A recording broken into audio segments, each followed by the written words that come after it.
नमस्कार जी। राम राम। अब आप सोच रहे होंगे सिर्फ आवाज आ रही, कुछ दिख क्यों नहीं रहा। तो कुछ ऐसा ही है ये योजना आने के बाद कि आगे होगा क्या कुछ नहीं पता, क्या सही है क्या गलत है, किसके लिए ठीक है किसके लिए नहीं।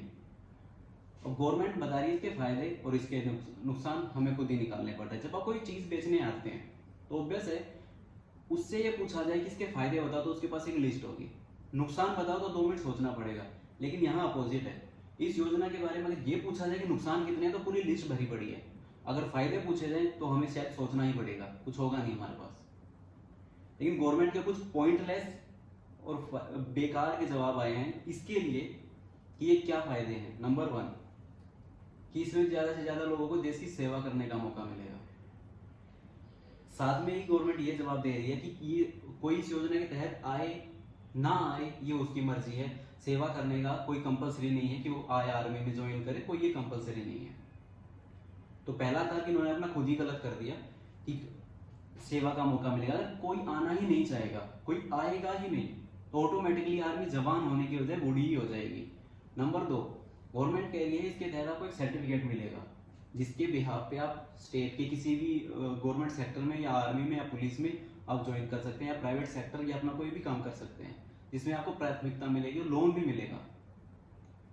प्राथमिकता मिलेगी लेकिन आपको जॉब मिलेगी या नहीं मिलेगी ये उस वक्त डिपेंड करेगा। साथ में गवर्नमेंट ये कह रही है कि 17 से 21 साल वाला जो आएगा वो एक 12th पास होगा, जिसके पास आर्मी में काम करने का 4 साल का एक्सपीरियंस होगा, सर्टिफिकेट होगा जिसका नाम उन्होंने अग्निवीर दिया है, उसके बिहाफ पे वो आगे बहुत कुछ कर सकते हैं लाइफ में। सब छोड़ देते हैं, इसका सिर्फ ये जवाब है अगर आप आगे का छोड़ दो, आप आज ही अपने बच्चे का किसी एक अच्छे स्कूल में एडमिशन कराने जा रहे हैं, बच्चे की एजुकेशन क्वालिटी जो भी है उसके अंदर वो बाद में पहले पेरेंट्स का देखा जाता है, और कम से कम ग्रेजुएशन सब मांगते हैं। तो लेकिन इसके बिहाफ पे आपको लगता है कि हमारा एजुकेशन सिस्टम तो पहले ही बद से बदतर है, तो वो जो इससे रिटायर होके आएगा वो अपने बच्चों को कहीं अच्छी जगह एडमिशन करा पाएगा या अच्छी एजुकेशन दे पाएगा, ये इसको भी छोड़ते हैं। आगे आते हैं, गवर्नमेंट कहती है कि इसमें हम 25% को दोबारा रखेंगे और 75 को रिटायरमेंट दे देंगे विद 12 लाख।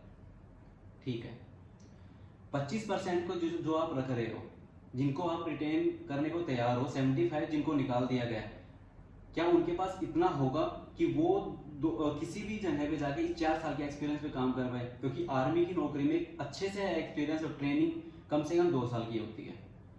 एक पीएम बनने के लिए भी सीएम को 5 साल का एक्सपीरियंस तो चाहिए होता है स्टेट में काम करने के लिए। तो क्या ये 4 साल का एक्सपीरियंस इनफ होगा उनके लिए? अब फिर बात करते हैं रक्षा बजट की, जो हमारा है 4 लाख करोड़ रुपए 1 साल का। गवर्नमेंट के हिसाब से इसका 54% जो पेंशन है, जो पहले वाले हमारे आर्मी में काम करके सेवा देके जा चुके हैं उनकी पेंशन में खर्च हो जाता है, जो कम से कम आ जाता है 1 लाख करोड़ के आसपास। लेकिन वहीं अगर बात की जाए एमएलए सांसद सीएम, इनके खर्चों की पेंशन जो इनको दी जाती है, इनके खर्चे जो हैं तेल पेट्रोल खर्चा पानी XYZ सब हम जोड़ते हैं तो वो कम से कम 1 लाख करोड़ आता है। तो क्या ये सारे तर्क, कोई भी इसमें ऐसा स्ट्रॉन्ग पॉइंट है जिसके बिहाफ पे स्टूडेंट को मनाया जा सके कि ये योजना आपके लिए ठीक है? शायद नहीं। दूसरी बात जो इसमें निकल के आई है वो ये है कि 2019 के बाद वैसे तो कोई भर्ती हुई नहीं है, 2019 के बाद और 19 से पहले जिन्होंने भी जो भी टेस्ट दिया वो सारे रद्द है। इस हिसाब से अगर आप 500 रुपये एक एग्जाम का लेके चलते हैं, 10 लाख स्टूडेंट कम से कम इसमें फॉर्म भरे होंगे, क्योंकि भरते ही हैं, ऑब्वियस ही होता है। 500 मल्टीप्लाई 10 लाख 50 करोड़। गवर्नमेंट अपना खजाना भरने पे लगी हुई है, क्योंकि सबको पता है 500 रुपए के ऊपर कोई दौड़ भाग नहीं करने वाला। अब आते हैं मेन पॉइंट पे, जो गवर्नमेंट बता रही है कि ये योजना आज की नहीं है, ये बहुत पहले से बहुत देशों में चलती आ रही है। यूएसए हो गया, यूक्रेन हो गया, चाइना हो गया, ऐसे बहुत देश हैं जिनमें ये योजना पहले से ही है। कुछ देशों में ऐसा है जिसमें कंपलसरी, जैसे रूस हो गया, उसमें हर पर्सन को जो इस देश में रहता है उसको अपनी सेवा 1 से 2 साल तक उसमें देनी ही देनी होती है आर्मी में। अगर हम अपने आप को उन देशों से कंपेयर कर रहे हैं जो हमसे ऑलरेडी बहुत आगे हैं, हर चीज में आगे हैं, पॉपुलेशन में कम है और जीडीपी वगैरह में हमसे बहुत आगे हैं, तो अगर हम ये चाहते हैं कि हमारी आर्मी भी वैसी हो, ये जिसको इस योजना को इंग्लिश में कॉल ऑन ड्यूटी कहा जाता है, एक गेम की तरह, अगर हम चाहते हैं हमारी भी आर्मी ऐसी हो, वैसा ही परफॉर्म करे, तो उसके लिए हमें 17 से 21 साल पे नहीं, हमें स्टार्टिंग से लेके 21 साल तक काम करना पड़ेगा। मोस्ट इंपोर्टेंट अपने एजुकेशन सिस्टम को ठीक करना पड़ेगा, उसमें ही स्टूडेंट को बेस सिखाना पड़ेगा, आर्मी का बेस सिखाना पड़ेगा, सेल्फ डिफेंस सिखाना पड़ेगा, जिसके तहत ही इसको हम लागू कर सकते हैं। एकदम से लागू करना बेवकूफ़ी से भरा ही कदम होगा। ये कॉन्सेप्ट अच्छा है, इस कॉन्सेप्ट में कोई बुराई नहीं है, कॉन्सेप्ट बहुत अच्छा है, लेकिन इसको इस तरीके से लागू करना बेवकूफ़ी है। अब बात करते हैं इसके नुकसान की। पहला है वेल पावर, दूसरा है क्राइम बढ़ाना, और सबसे तीसरा है टाइम वेस्ट और ट्रेनिंग वेस्ट। अब वो कैसे, वो मैं आपको समझा देता हूँ। वेल पावर की बात करते हैं, किसी भी इंसान की वेल पावर 26 की उम्र तक, 27-28 की उम्र तक हम अच्छे से यूज कर सकते हैं, उसको डेवलप कर सकते हैं, उसको ट्रेन कर सकते हैं पॉलिश करके। फॉर एग्जाम्पल, उदाहरण के तरीके मैं आपको समझाना चाहूंगा कि अगर आप किसी भी कंपनी में कोई भी मशीन, कोई भी कंपनी किसी को हायर करते, कोई मशीन चलाने के लिए कम से कम 1 साल लगता है उसको अच्छे से सिखाने में, तैयार करने में, और उस वक्त उसको एक ऐसा पैकेज दिया जाता है जिससे वो उस कंपनी को छोड़ के ना जाए, क्योंकि अगर ऐसा किया गया तो वो सारा कौन सा चीज जो उसको सिखाई गई थी वो दोबारा से ही सब कुछ शुरू करना पड़ेगा, नए तरीके से नए बंदे को सिखाना पड़ेगा, जिसमें टाइम वेस्ट होगा, ट्रेनिंग वेस्ट होगी, पैसा वेस्ट होगा, और वेल पावर हम किसी की भी यूज नहीं कर पाएंगे। तो 26 साल में उसको रिटायर करना, 4 साल के जब वो प्रॉपर ट्रेन हो चुका होगा तब उसको रिटायर करना वेस्ट ऑफ मनी और वेस्ट ऑफ ट्रेनिंग है। अब बात करते हैं क्राइम को डायरेक्ट इनडायरेक्ट कैसे बढ़ेगा। ये आपने कहा है कि हम 20,000 में से 5,000 को रखेंगे, 15,000 को हम निकाल देंगे। ये सिलसिला हर साल होगा, जल थल वायु हर सेना में होगा, यानी इस हिसाब से 45,000 हर साल निकलेंगे, एक एवरेज है। उसमें से कितनों को जॉब मिलेगी ये कहा नहीं जा सकता। और साइकोलॉजी के हिसाब से अगर आप एक खर्चा मेंटेन करके चल रहे हैं, एक सैलरी पैकेज आपके पास है, उसके बाद आपको जॉब से निकाल दिया जाता है। कोरोना में ये आप देख चुके हैं कि कितने सुसाइड केस बढ़े, कितना क्राइम बढ़ा है, और कितने लोगों ने गलत रास्ता को अपनाया है पैसा कमाने के लिए। क्योंकि जो खर्चे एक बार खड़े हो जाते हैं, जो चीजें एक बार तैयार की जा जाती हैं, उसको दोबारा से मेंटेन और उसी ट्रैक पे लाने में टाइम लगता है।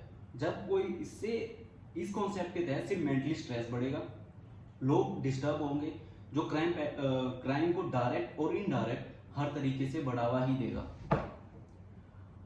मेन टॉपिक कि नेक्स्ट जनरेशन इससे सिर्फ खराब ही होगी, क्योंकि जब आप किसी को रिटायर दे रहे हैं 12 लाख के साथ, और आज के टाइम पे बीमार होना और हॉस्पिटल में एडमिट होने के बाद 2 से 3 लाख रुपए का खर्चा आना, ये बहुत एक आम बात है।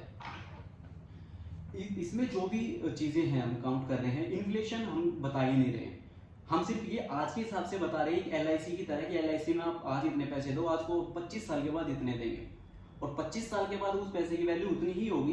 जी 500 आप LIC में आज दो, 25 साल के बाद आज आपको 5,000 मिलेंगे, आपको आज 5,000 ज्यादा लगेंगे, लेकिन 25 साल के बाद वो 5,000 की वैल्यू सिर्फ 500 ही होगी।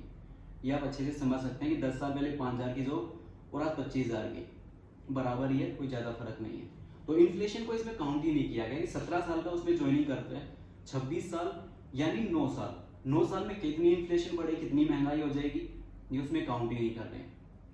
तो इन चीजों को सोचना पड़ेगा, क्योंकि अगर ये चीजें नहीं सोचेगी तो नेक्स्ट जनरेशन पे इसका इफेक्ट पड़ेगा, एजुकेशन बेटर ना मिलने की वजह से, हर चीज की वजह से। तो सुझाव सिर्फ यही है कि कॉन्सेप्ट बड़ा अच्छा है, कृषि कानून की तरह ऑर्गेनाइज अच्छे से नहीं किया गया, तो बेहतर रहेगा कि हम इसके जो डीप में जाके एक अच्छी टीम बने, जो डीप में जाके इसके फायदे और नुकसान को, क्योंकि एक पैकेज सिर्फ कॉन्सेप्ट को लाना जरूरी नहीं है, और एक 12 लाख देना जरूरी नहीं है।